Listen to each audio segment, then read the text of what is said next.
ప్రతి సంవత్సరం ఆషాఢ శుద్ధ ద్వితీయ నాడు పూరీ క్షేత్రం భక్తి పారవస్యంతో పులకిస్తుంది. లక్షలాది భక్తుల సమక్షంలో శ్రీ జగన్నాథ రథయాత్ర మహోత్సవం అంగరంగ వైభవంగా ప్రారంభమవుతుంది. ఇది కేవలం ఒక పండుగ కాదు, భగవత్ సాక్షాత్కారానికి ఒక దివ్య మార్గం.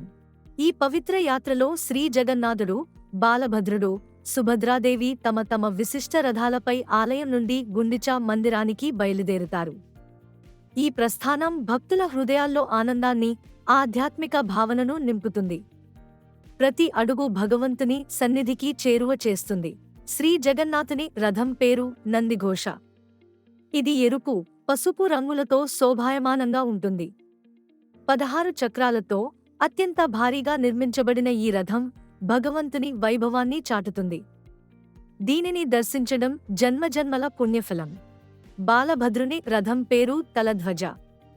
ఇది నీలం, ఎరుపు రంగుల కలయికతో అలంకరించబడి ఉంటుంది. 14 చక్రాలతో కూడిన ఈ రథం సోదరుని శక్తిని, తేజస్సును ప్రతిబింబిస్తుంది. ఈ రథాన్ని లాగడం మహాభాగ్యం. సుభద్రాదేవి రథం పేరు దర్పదలన లేదా దేవదలన. ఇది నలుపు, ఎరుపు రంగులతో ఆకర్షణీయంగా ఉంటుంది. 12 చక్రాలతో కూడిన ఈ రథం అమ్మవారి కరుణను, శక్తిని సూచిస్తుంది.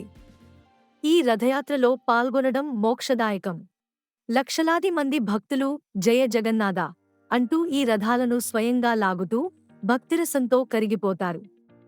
ఈ పర్వదినం కేవలం పూరీ నగరానికే కాదు, ప్రపంచవ్యాప్తంగా ఉన్న భక్తుల హృదయాల్లో పవిత్రతను నింపుతుంది. జయ జగన్నాథ.